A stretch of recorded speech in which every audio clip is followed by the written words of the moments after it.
Bible was almost unspeakable. We are all evil in some form or another. I'm not guilty. The dead won't bother you. It's the living you gotta worry about. If I couldn't keep them there with me whole, at least I felt that I could keep their skeletons. Hello and welcome to the Bad Taste Crimecast. I'm Vicky. And I'm Janelle for real this time. You guys won't hear this, but we just had a little audio glitch that... well, we basically had to start again. But it's okay, because we're here now, and it's fine. These are the things that happen when you are recording at home and not in our normal studio. Yeah, that's okay. Not on a super reliable laptop either. Yeah, same girl. Marginally okay laptop. So if this is your first time listening, a special hello to you. We have a great show for you again today, but first, let's head over to the newsroom. Our food is unfit to eat. We sit watching our TVs while some local newscaster tells us that today we had 15 homicides and 63 violent crimes, as if that's the way it's supposed to be. We know things are bad, worse than bad. Our story today comes from Louisiana, and police received a complaint from a woman who accused her brother, 33-year-old Cody Johnson, of stealing her prescription Adderall. When she confronted him, he became very defensive and started yelling and then left to go to his own residence. And when authorities went to Johnson's house, he denied that he used any amphetamines or Adderall type medication, insisting that he only used heroin. It's not a big deal. Heroin is totally chill. Not at all. Not the same thing either. Like, don't come at me with this amphetamines. I only use heroin. I like to feel like a puddle. Not have energy. Yeah. He did eventually admit that he might have touched his sister's purse, but only because he was looking for a lighter and he didn't steal anything from it. Yeah, to do the heroin, obviously. Now, when authorities searched his residence, they found bags containing methamphetamine, 11 small orange tablets, several used syringes, a digital scale, and a metal spoon with residue. It's like, oh, that's amphetamines? I thought that was heroin I was doing this whole time. Oh, that's what you're talking about. Oh, now it makes so much more sense. He was brought in and charged on 2 counts of possession of a Schedule II drug and 2 counts of possession of drug paraphernalia. I just love the argument that's like, I don't do that. I do this other really hard drug. Like, yeah, duh. Why? I go hard. We're going to move along to Netflix and Kill. Now, we have been talking recently about trying to give people something to watch while they're stuck at home, and even looking back at some of the things that we might have missed, which there's definitely, I mean, with the amount of like true crime documentaries and series and stuff that are out there, we are bound to miss something. It happens. We are perfect some of the time. I know you might think that we're perfect, but we make mistakes too. Yeah. Case in point, the audio wasn't working. True. So there's a documentary on Netflix called I Called Him Morgan. Have you watched or heard of this one? I have not. I don't think. Okay. Again, not good with titles. Yeah. This is a documentary. It was actually released in 2016 and was made by a Swedish group. The documentary is an account of the life of jazz trumpeter Lee Morgan and the relationship with his common-law wife, Helen Morgan, who would later be convicted of his murder. The documentary itself was filmed over the course of 7 years, and Lee Morgan was killed on February 19th, 1972 at a jazz club in New York's East Village following an altercation with Helen Morgan. She shot him, and while the injuries themselves were not initially fatal, Lee Morgan eventually bled to death due to a delay in the ambulance arriving on scene because New York had just experienced this heavy snowfall. And so it took them longer to get to this jazz club. Now, Helen Morgan spent a short time in prison before eventually being released. She died in 1996. But I think this is really interesting because it's not like your standard true crime doc. I mean, it's kind of this old, it talks a lot about the jazz scene and the relationship between him and his wife. Worth checking out, I think, if you want something a little different as far as true crime docs go. Yeah, that sounds interesting. Yeah. So it's called I Called Him Morgan. It's on Netflix. You could check it out right now because it's up. It's there. This is that part of the show where you say content may not be appropriate for all listeners. This one is pretty, for me at least, pretty brutal.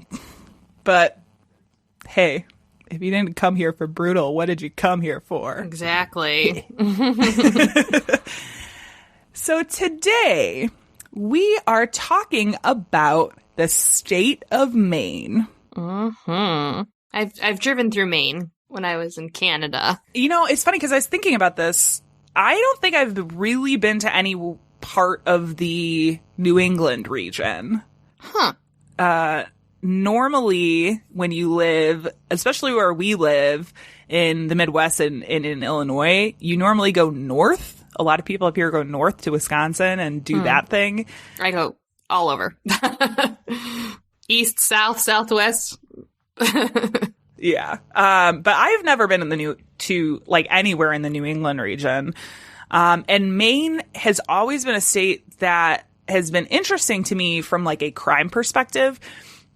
It's honestly not a state that we talk about very often on the show, if we ever talk about it. I was trying to think of a time if we've ever had anything up that way, and I don't think we have. No, I mean we've skipped a couple states, so it happens. Yeah. But there's a good reason for that. Maine is actually the safest state in the country as far as crime goes. According to USA Today, in 2018, there were 112 reported violent crimes for every 100,000 people, making it the least of any state. Even their capital, which had the highest violent crime rate in the state, still had less recorded violence than the rest of the country as a whole. Maine also has this very long history of not using capital punishment or not using the death penalty. The first execution in the state happened in 1644, but by 1876, the death penalty had been abolished. It briefly returned in 1883, but was abolished again in 1887 after a poorly tied noose forced convicted murderer Daniel Wilkinson to die slowly of strangulation. It kind of really gave ammo to the anti-death penalty movement, and I think forced a lot of people, because at the time, executions were all done by hanging. Every single one was a hanging. Yeah. So all it takes is one poorly tied noose to make people think twice about hanging people, I guess. Yeah. There have been a few more attempts to bring it back, but all have been unsuccessful. And Maine has actually only had a total of 21 executions in the state's history, 20 of which were murderers, and one was for treason. So I wanted to look at one of the more violent crimes that has happened in the state. And so I'm going to talk about a man named Matthew Cushing. The Cushing family was they're your pretty average family. They lived in southern Maine in a town called Old Orchard Beach. That's confusing. It's an orchard, but also a beach. Also a beach. Although that could be really pretty if there's actually orchards on the beach, but I don't know how well they'd survive. Yeah, I don't really think apples do well with a lot of water. 43-year-old Christopher Baldock and his wife, 42-year-old Carol, had two kids, 21-year-old Matthew Cushing and 15-year-old Joshua Baldock. Now, Matthew was actually Carol's son from a previous marriage, so it was kind of a blended family.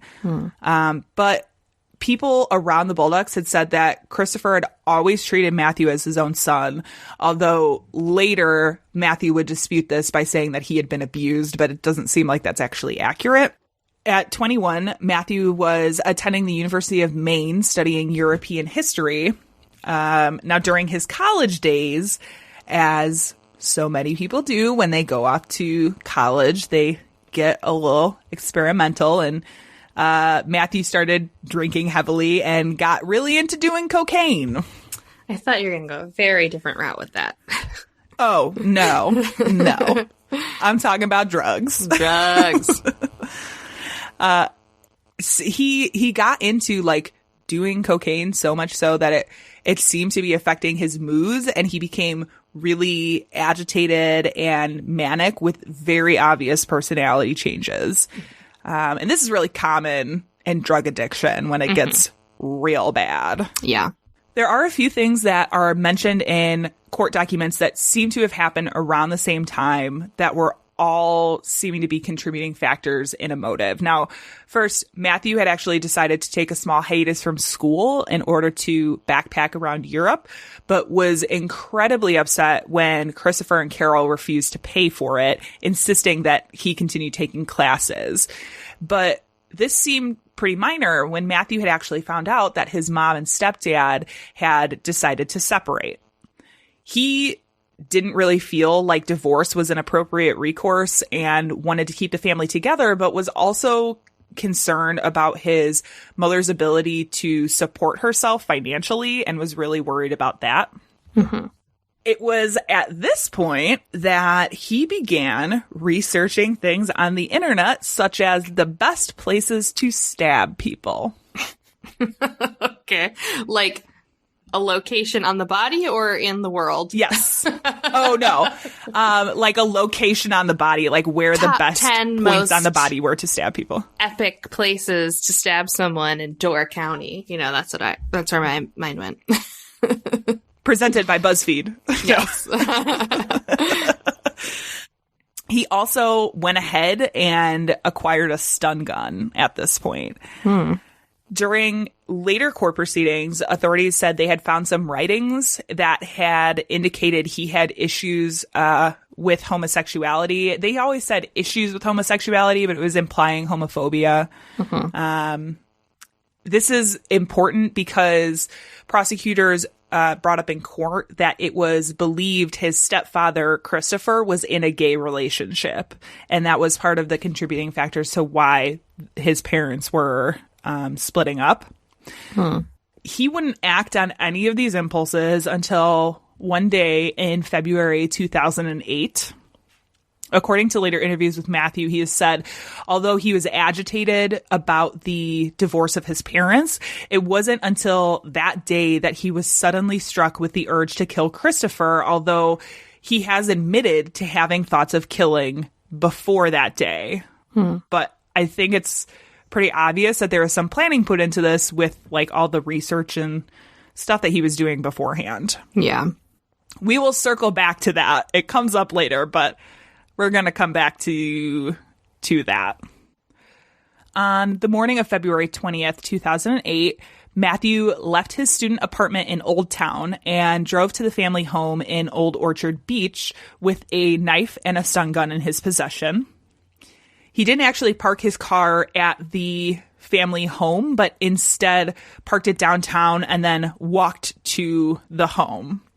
There, he found his half-brother Joshua, who he tried to reason with him and enlist his help in speaking to Christopher and convincing their parents to remain together. But at the time, Joshua was 15, so I'm sure he was probably like, listen, this is not our business. We're just gonna, they're gonna do what they want. But he was not easily convinced to help, and during court, Matthew said that he became enraged when Joshua compared him to his dad's gay lover, which is where a little bit of this homophobia comes in.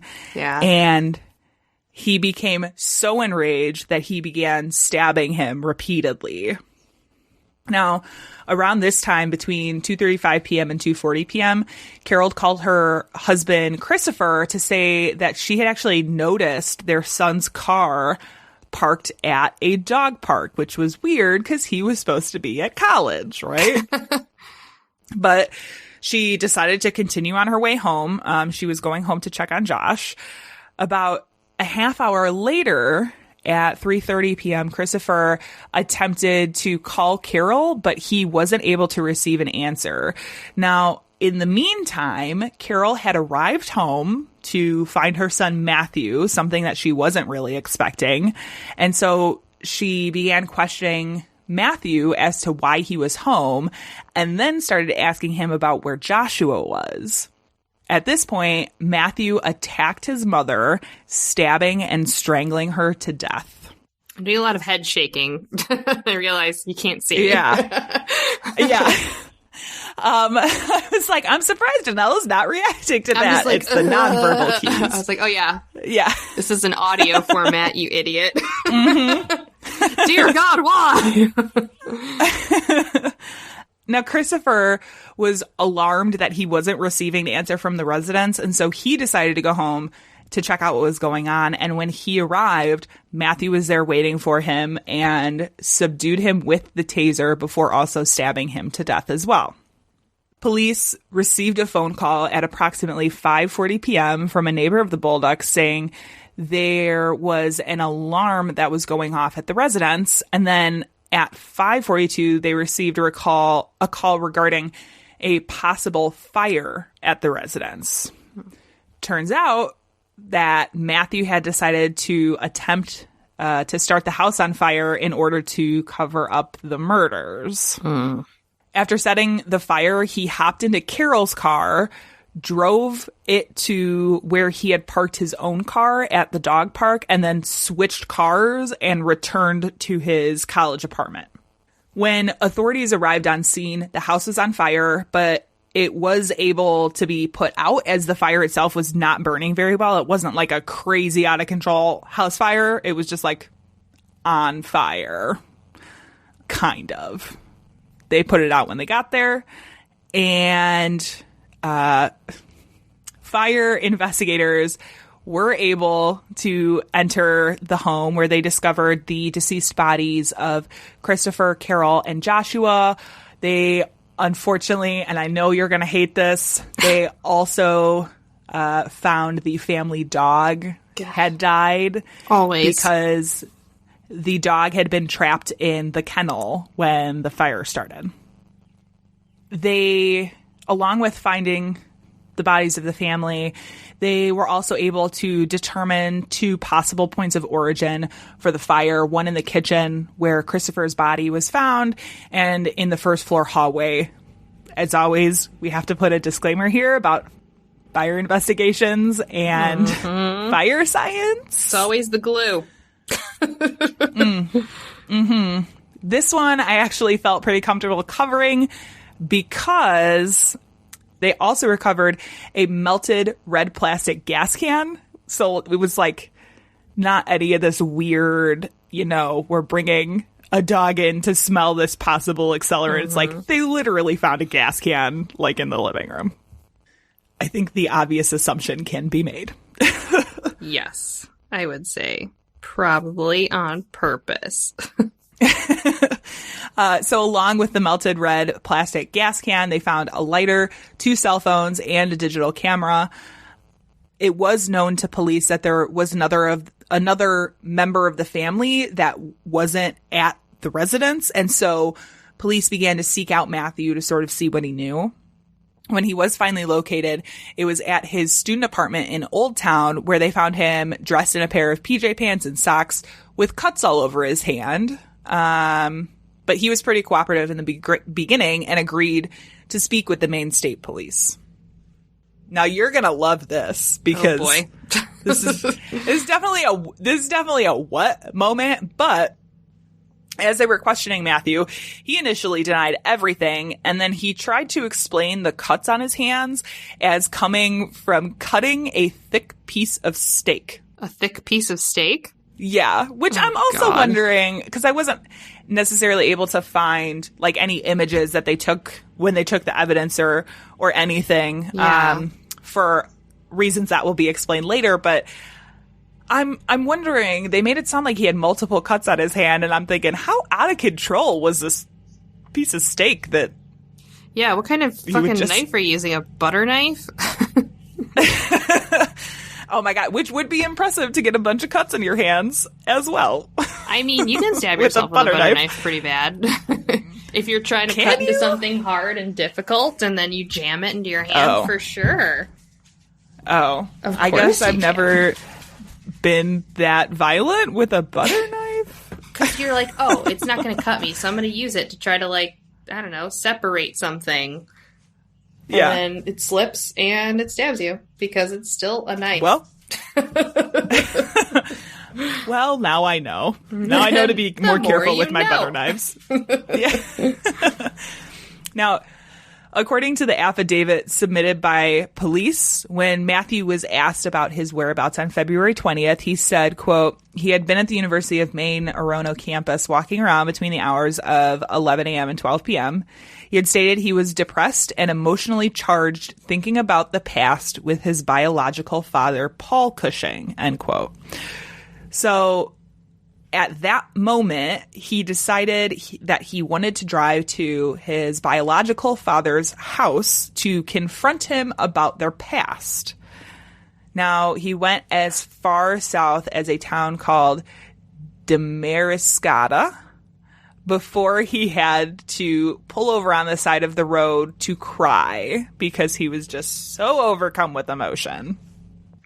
After this little cry session on the sarcasm the side of the road was amazing. I know, yeah. Well, so here's the deal: is like if this was, I don't want to make it sound like I'm judging people who have to pull over and cry on the side of the road, but like it's quite a story that is fabricated to just account for all of this time. So I don't know. It's just one of these things that I'm just like, okay. So he pulled over on the side of the road to cry, so he says. And then he decided to turn around and go back to his home in Old Town around 7 p.m. And he said the entire drive took about 2.5 hours, and that he was not in Old Orchard Beach at all on the day of the attack and fire. He also said that he hadn't seen any of his family members in person since a break in mid-January. But by this time, unbeknownst to Matthew, they had recovered Carol's car. And so they were asking Matthew questions about the use of the car. And he said he had only driven the car once, approximately a year before. Following this initial questioning, Matthew was released pending lab results and reports from searches of Matthew's student apartment. Swabs had been taken from red and brown stains that they had found in the vehicle, and 2 days later, tests showed that it was blood belonging to Matthew Cushing. The search of the apartment turned up a backpack containing the knife and stun gun. Both the knife and the backpack had blood evidence on them. And so acting on this information, Maine State Police called Matthew back in to re-interview him, at which point he confessed to killing his entire family and setting the house on fire. Really? Who would have thought? Yeah, I know. It's like, duh. Additional evidence was collected following Matthew's confession, and it soon became clear this attack was planned and premeditated with the searches and the purchases of weapons. Prosecutors would also later point to the amount of time between murders that he had to consider his actions, which was about an hour between each. So when he stabbed Joshua to death, there was about an hour before Carol arrived at the residence, and then there was another hour before Christopher arrived home. And when you're talking about motive and intent, especially when you're looking at things like mental illness or insanity pleas, they always talk about the ability to make decisions and to, you know, like that kind of thing. And the fact that there was so much time in between, like, definitely had enough time to think this is probably not a great idea. Following these interviews, he was arrested in quick order. He was charged with 3 counts of murder and arson.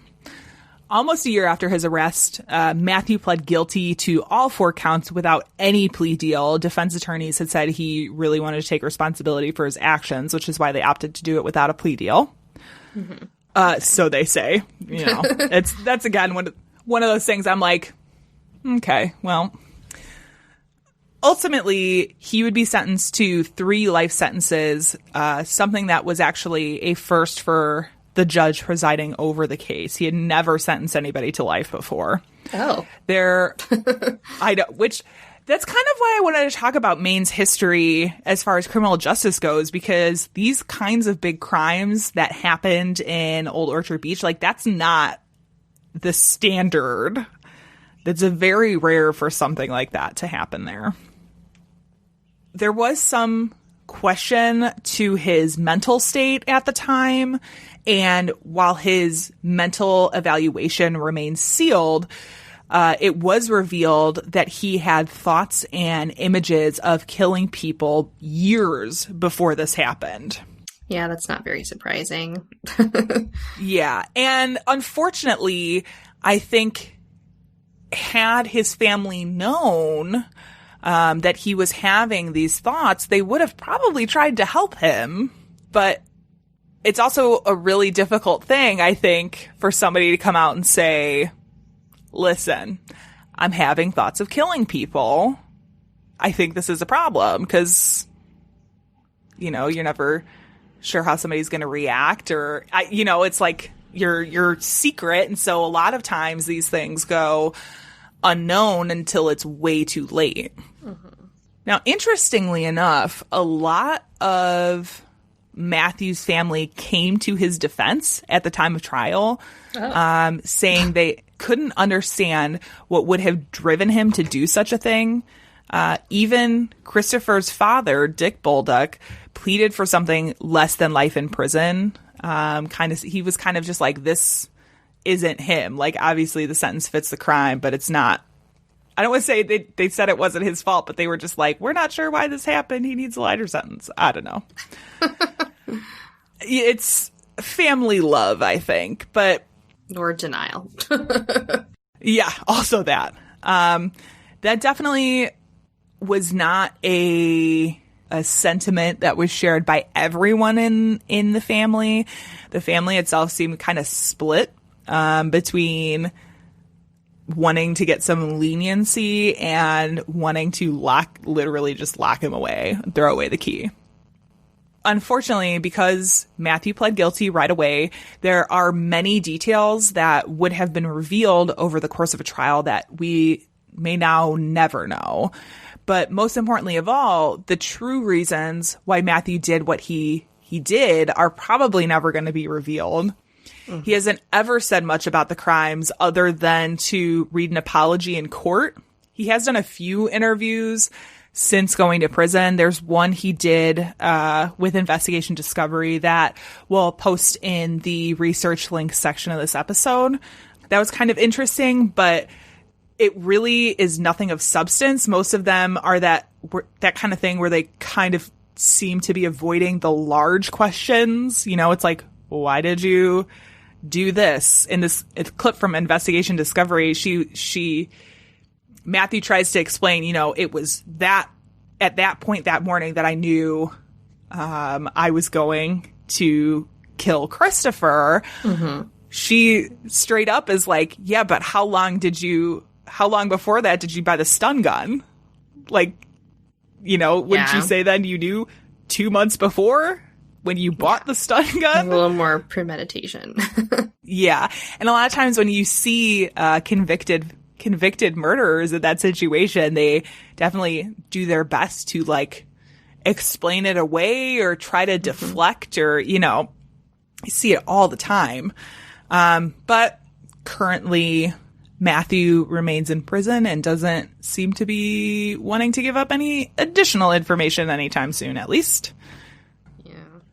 So that is the story of the murders of the Bolduc family.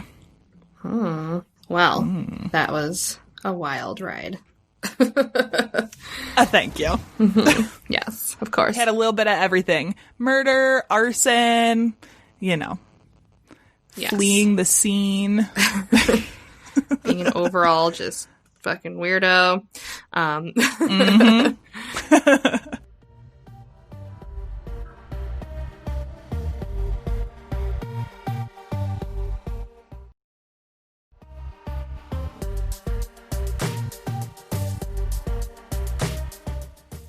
So my story is going to be I might say, even wilder ride. Okay. And it's going to span across 3 decades. Nope, 4 decades. I don't know how to add. And it's going to be strange. So we're going to start off our story with a nice fun little, okay, maybe not fun, a nice little family. So James and Jenny Hicks were married, and this was the mid-70s, and they had a few children, and they lived in a trailer park in Carmel, Maine, and it was kind of, your standard average family. But the marriage was a bit of a rocky one. Jenny had tried a couple times to file for divorce. The two had gotten married very young. She was only 22 years old. And I think he was like a year or so older than her. But, they were very young and they fought a lot, and she tried to divorce him several times. Jimmy had a job at Paul Lorne's construction company, and he would wake up at 4:30 and be out of the house by 5 so that he could come home and have dinner with his family every night, is what he said. Okay. In July of 1977, the family went for a little drive, which was very standard. They would go out and do family outings together. Reportedly, the couple got into a heated disagreement, which was about Hicks making sexual advances at their live-in babysitter. Okay. So Jenny got upset, obviously, and left to go stay with her sister for a little bit. Jenny supposedly left her sisters on the night of the 18th and brought the children home. Again, they had a live-in babysitter. Right. And then she went out, supposedly. Okay. Now, the weird thing is she never came back, and Hicks reported his wife missing on July 19th. Jenny's parents also filed a separate report declaring her missing once they tried to contact her after she had stayed at her sister's and did not call back. They reported her missing as well. Now, the police came out to investigate the case, but little was done as no one had actually seen Jenny after she had returned the kids back to the house. One of the really strange issues with this disappearance is that Jenny's purse and eyeglasses were still at home when she was reported missing. Okay. Now, this is important because Jenny is clinically blind without her glasses. Oh my gosh. Okay. For her to leave her home without them is weird because she would not be able to see, let alone drive anywhere. Yeah. So there were a couple of sightings months after her disappearance of Jenny in and around Carmel, Maine area. Okay. Even Hicks himself stated that he thought he saw her walking out of the local bar, the Gateway Lounge, and when he went to investigate further, she was gone. Now, Hicks was exhibiting a lot of really strange behavior. He began to demand that Jenny's employer release her last paycheck to him, like calling and leaving incessant messages and saying some pretty provoking things. Okay. Jenny's parents also began to get really suspicious of Hicks, and one day, because this is a small town, so it's not unheard of to kind of be walking around town and running into people. They ran into him on the street, and they started talking and kind of gotten into a disagreement, and the parents stated that they know that he killed their daughter and disposed of her body. And he reportedly answered saying, "You could never prove that." Okay. Well, it's like there you go. If you need a list of ways not to incriminate yourself, that would not be on Don't it. say that. Yeah.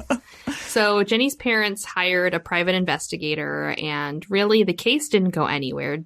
She remained missing, and there was no further investigation until we're going to fast forward to 1982. Okay. Geraldine Lee Towers was a 34-year-old woman living in Newport, Maine, which isn't that far away from Carmel. She had 3 children that she shared custody of with her ex. She lived in a trailer park, and the new man she was dating had just gone to jail. So, oh my. She was not really in the greatest position. Yeah. On top of that, she also had a significant amount of health issues and was taking medicine specifically for problems with her liver. Jerry was a patron of the Gateway Lounge and would often be seen there on Friday or Saturday nights. In October of 1982, Jerry's stepfather dropped her off at the Gateway Lounge, and she was never seen or heard from again. Uh-oh. On the 17th, Jerry's eldest son informed his grandparents that she had not come home, and they immediately reported her missing. Okay. They knew something was wrong, as all of her meds that she needed for her liver issue were still at home.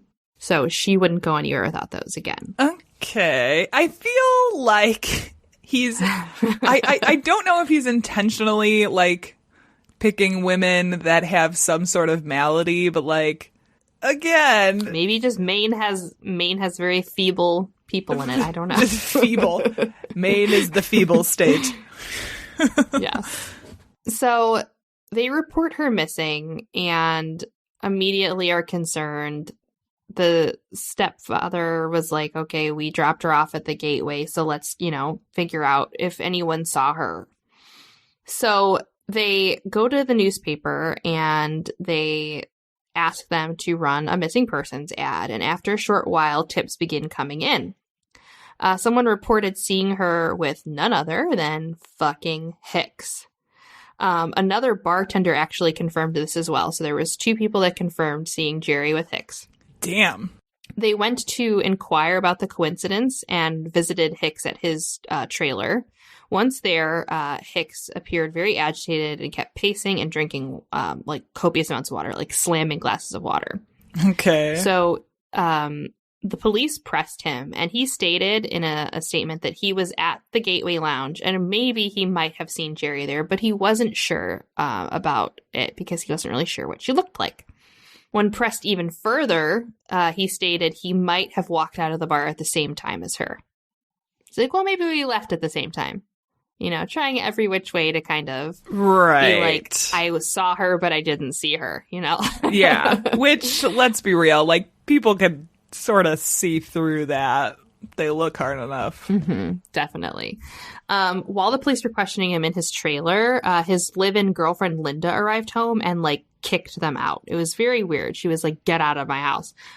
Very, weirdly protective. Yeah. So, now this is where things get really, really, really, really weird. The police couldn't prove anything further about Hicks picking up Geraldine, so instead they decided that they were going to try and go back and see if they could reinvestigate the disappearance of his wife in 1977 and see if maybe they could also get a little bit out of him about Geraldine. Okay. So kind of like a 2-for-1 pounce on him. Well, I remember when your wife disappeared, sort of a thing. Yeah.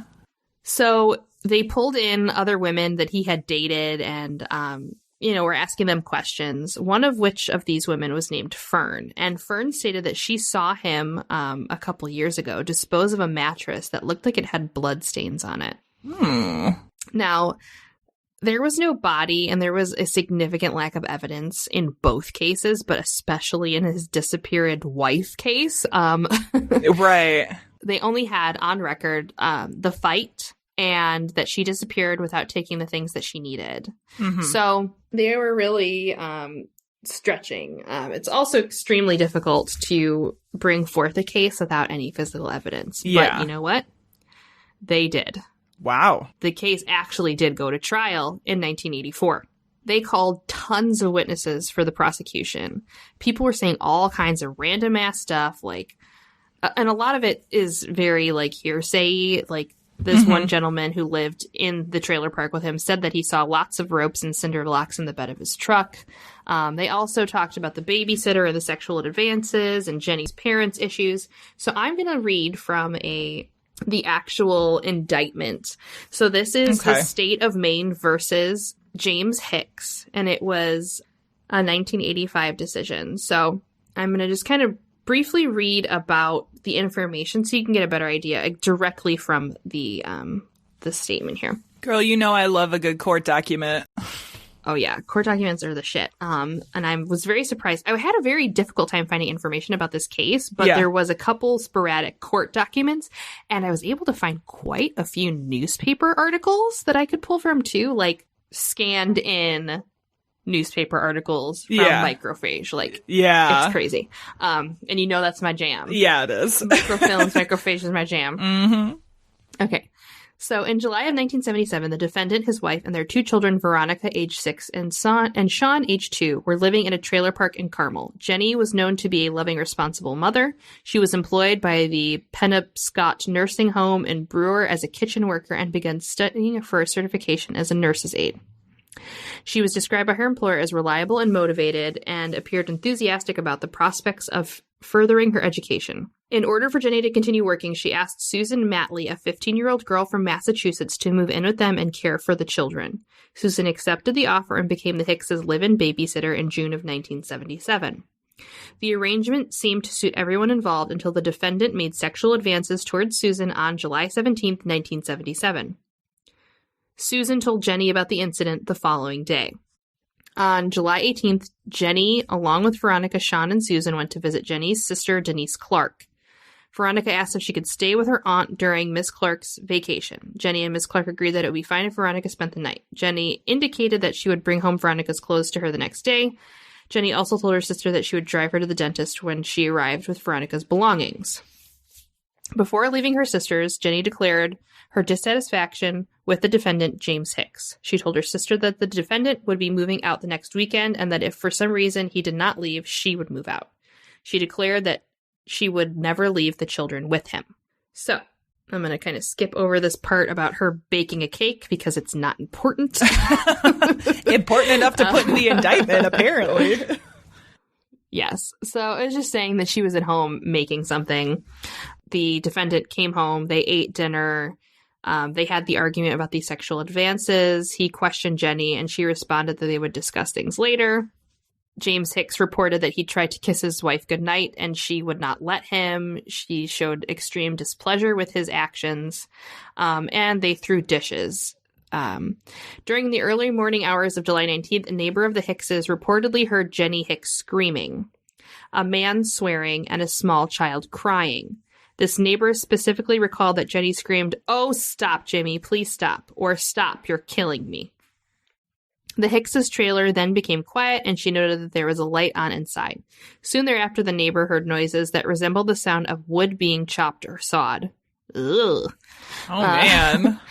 When Susan Matley returned to the Hickses' trailer at 4 a.m., she perceived that something was wrong. As she entered the living room, she found the defendant sitting in a chair watching television, and Jenny lying on a love seat with her head down on its wooden arm. Jenny's hair covering her face, and Susan noted that her body was in an awkward position for sleeping.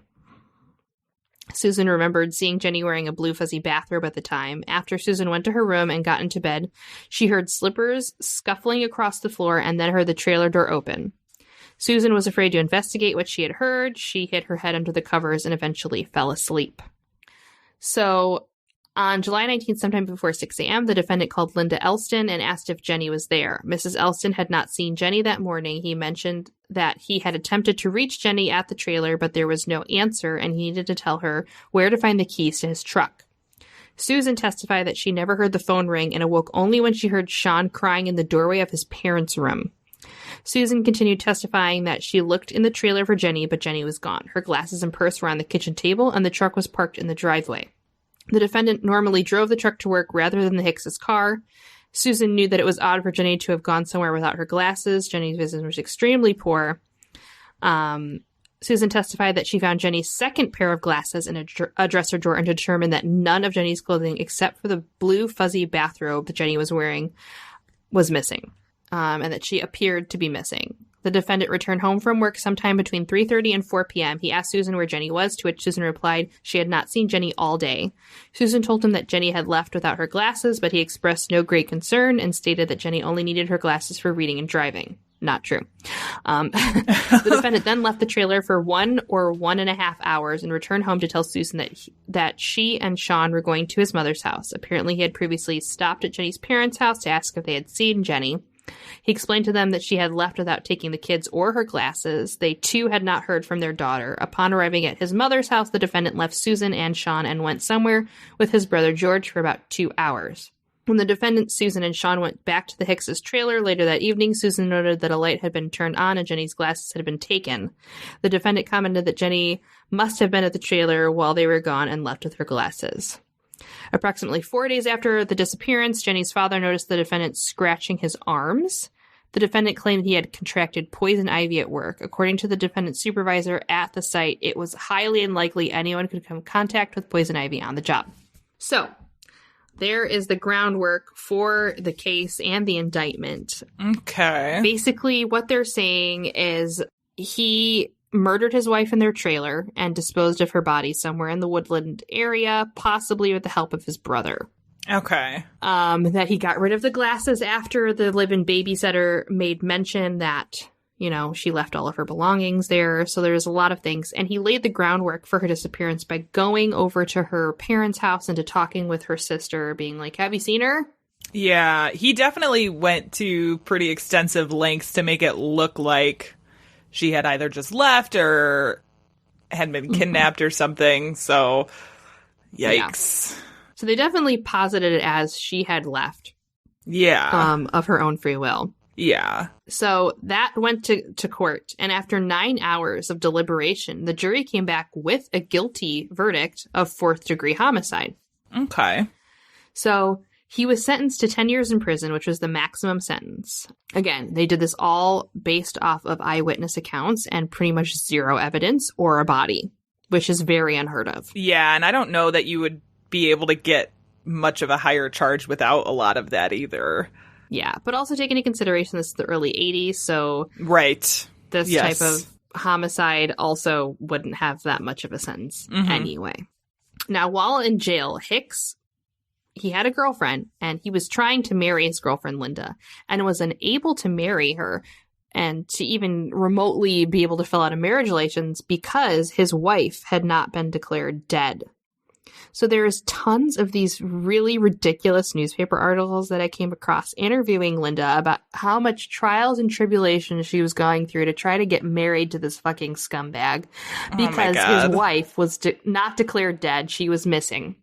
There's also a weird law, apparently, that you can divorce somebody if they're missing, which Hicks attempted to do, but could not finish because apparently at the time in Maine, in order to divorce somebody, if you couldn't serve them papers, you had to put the divorce decree in the newspaper.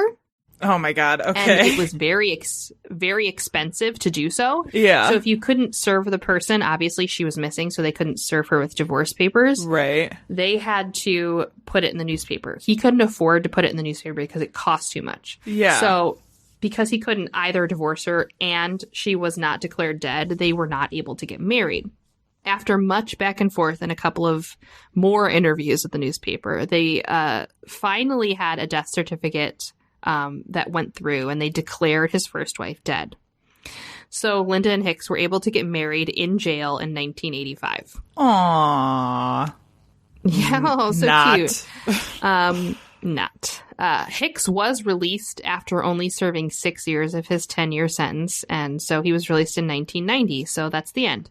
Just kidding, that's not the end. There's more! Oh my God. It's never the end. It's never the end. This story is a goddamn roller coaster that spanned across time. Yeah, this is crazy. It's a time roller coaster. So Linda eventually did divorce him, and he actually got married again. There was like no lack of women with this dude. He was constantly in a relationship with someone, and I don't know how, because according to most of these women, he was severely abusive and belligerent and an overall asshole. So yeah, but I wonder if he had, I mean, he had to have some skill in being manipulative, you know, like. Oh, for sure. And he wasn't good looking either, so I really don't get it. But maybe, Ugh. I mean, it's Maine. There's not that many people up there. So. It's Maine in the 80s. Like, ew. Yeah. You know, you take what you can get. Yeah. So now it's 1994, and Hicks was working with a woman named Lynn Willett at a hotel. They began getting really chummy and eventually started dating. Then the two moved in together. In May of 1996, Lynn Willett is reported missing by her sister, and to guess again, of all people, fucking Hicks. Should we be surprised at this point, or? I don't think so. Oh, so, my God. according to the story that he gave to the police, she had supposedly moved out to live by herself again, and then he went to go talk to her, and she was missing. Now, nothing came out of this case either. Of course, he was suspected, but again, there was absolutely no evidence whatsoever. There was no witnesses in this one either, so this was an extremely difficult missing persons case, but they were on his shit because they knew, obviously, he went to jail for the murder of his wife, and a second woman that he encountered with was missing as well. So, only 4 months after Lynn went missing, Hicks was already with another fucking woman. Damn. And he goes on to marry this woman named Brandy, and then they moved to Texas. And that's it. Oh my Just gosh. kidding. Oh, no. There's even more. Wow, this shit is crazy. So now they move from Maine to Texas. Brandy is married to Hicks. This is going to take one last really fucking bizarre turn. And it's not going to be like the rest of the missing women that we have here. Oh, So, good. It's now 2000.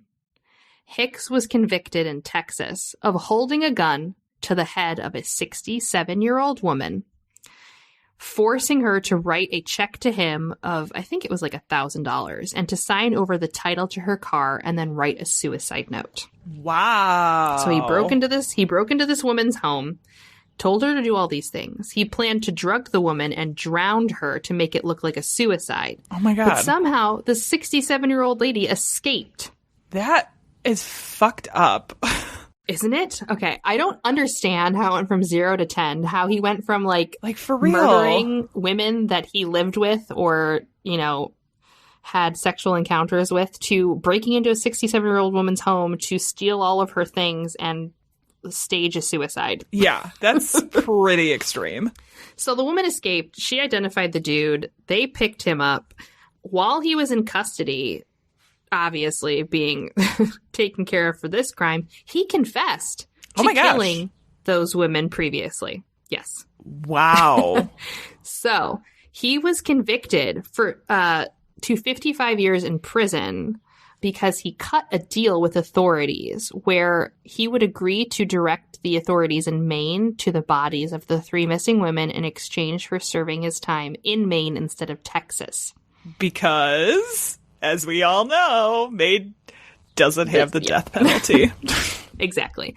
So they cut a deal to 55 years in prison instead of possible death penalty in Texas. So he goes back to Maine. He tells the authorities where the bodies are. They locate the remains of the 3 victims after 2 days of digging around his former home in Etna and at several roadside sites in Aroostook County, Maine.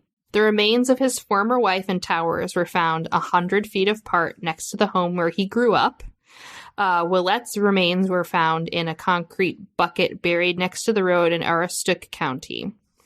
Apparently, all of the bodies were dismembered, and some parts he allegedly tossed in a nearby river and then buried. So, the dude is still in jail. Oh my gosh. And that is the story of Hicks and murdering that is every woman wild. he basically came across. Yeah, that is crazy. I did a search for, I was like, Maine's most notorious killers. Mm-hmm. And it brought up this guy, and it had 3 separate years listed as the dates, and I was like, the fuck? Yeah. So, that intrigued me, and I was like, I have to look this up. But it's such a long, drawn-out case because of the fact that it takes place in technically 2 different places in Maine and then 1 other place in Texas, and It's kind of bounces all over the place. Yeah. There's not a whole lot of standard information. I had to do a deep dive and pull up physical newspaper articles. I had to pick up court documents. And then I also found this novel, more of a documentary kind of style book written by Trudy Irene Shee. It's called Tragedy in the Northwoods. I was able to get it for like $1 on Kindle, but it's only like 170 pages. It's a quick read that goes through every single aspect of each one of the cases. Yeah. And it gives a lot more information about all the victims, which I thought was really nice. The author did a great job of painting pictures about these women's lives before they met this man and all of the things they were doing and all the struggles they were having. And I thought that was really kind of an interesting piece of literature. I thought that they did, although it was, it could have probably been a little bit longer in terms of talking about the crimes themselves. What they discussed was these women's lives and speculations about what happened to them and then kind of what they were able to find out. Yeah. So definitely check that out. It's called Tragedy in the Northwoods. But that's where I got a lot of my information. And then those newspaper articles are really good. If you can search them or the court document, I highly suggest it. There's some very crazy, interesting information in them. Yeah. And that's the story. We'll put a link to that book in the research notes as well. But if you are traveling to Maine on a road trip, why don't you check out this podcast? Need to satisfy a hungry mind? Every week, Your Brain on Facts brings you science. Why does mint feel cold? History. King Charles II of Spain was so inbred, his family didn't bother educating him. Music. Many hit songs and even entire albums were written for revenge. Technology. The first video game was made on an oscilloscope in 1958. And every other topic under the sun. Look for Your Brain on Facts on your favorite podcast app or at yourbrainonfacts.com. Well, that has been our show, guys. Thank you again for joining us for another week of murdery stories. But before you go, we got some things to tell you about. We do. not as many as previously stated, and this will probably be the last time we talk about it because hopefully by now everybody knows, but unfortunately our event that we had scheduled in July has been postponed. The True Crime Podcast Festival that's happening in Kansas City, Missouri due to COVID will not be happening at this current time. We're bummed, but kind of assumed that would happen. Yeah, we really wanted to see our fellow podcast friends. So it's not happening. We're not sure what the intent is yet to like reschedule or whatever is going to happen, but you can keep up to date with them on their social media or at tcpf2020.com for more information regarding already purchased tickets or future dates or anything. But the good news is we do still have another event in September. Right? Yes, sirree, Bob, we do. You want to tell us about that, Janelle? Heck yeah. So in September of this year, we will be participating in the Elgin Fringe Festival in Elgin, Illinois. This is a full week-long event that has all kinds of amazing acts and performances that you can attend. You buy a button pass, and you can get into a variety of shows. There's free shows. There's shows for $1, $5, $10. It's super reasonable. You can buy a huge pass and get into every show. It's amazing. There's going to be so many interesting things there. There's comedians, musicians. There's all kinds of acts. It's a great time, but we'll be there live telling stories. Yeah. And they do have a contingency plan if for some reason... I totally forgot to mention this last time. If for some reason there is still kind of weird orders with people being in public places, it will be a online event then. Oh, nice. Well. That's good. We've got lots of practice doing that now. Yes, it's going to happen regardless if it's live in person or a digital. So you can see us for the Fringe Festival. It's going to be a good time. I go every year. I'm usually a visual artist, or I do volunteer as well. They do like a little mini kids weekend as well. That's pretty fun. But it's a rootin' tootin' time. Go to elginfringefestival.com for more information, to purchase tickets, to see all the acts. I usually get the schedule and like plan out all the things I'm going to go see. Yeah, there's a lot of good stuff, and we had a really great time working with them towards the beginning of the year. So I'm definitely looking forward to that. It should be a good time. I barely remember that. Yeah. I barely remember the beginning of 2020. It seems like it was so far away. It wasn't. Oh my God. It didn't even feel like it was this year. Yeah, I know. If you can't wait to see us until September, you can actually check us out right now because we have been doing live streams. Hold your horses. What? No, like if you can't wait to see us, hold your horses. I was like, I thought you were talking to me. I was like, what? What did I say? No, we have been doing live streams on YouTube for the last couple of weeks. Every Friday we are there.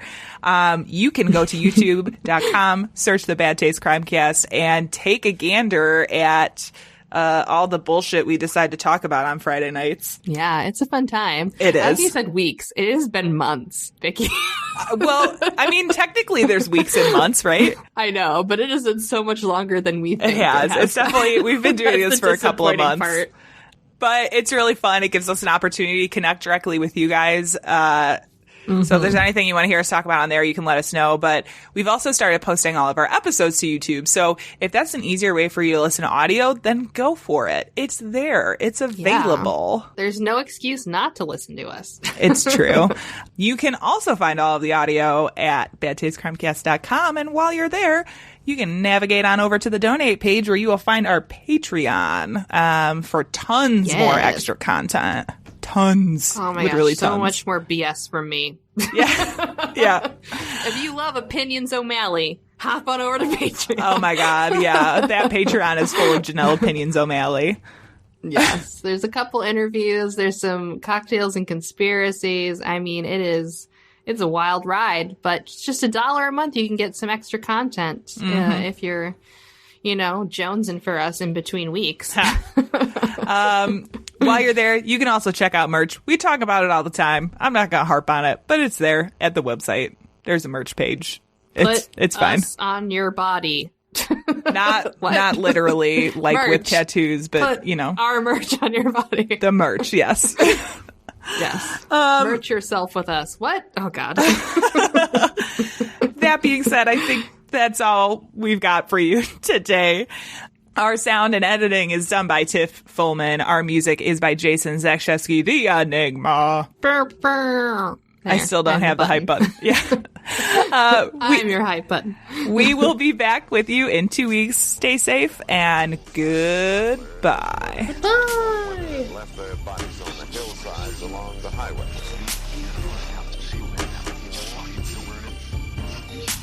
It was as if a wave of evil washed over this town. We are all evil in some form or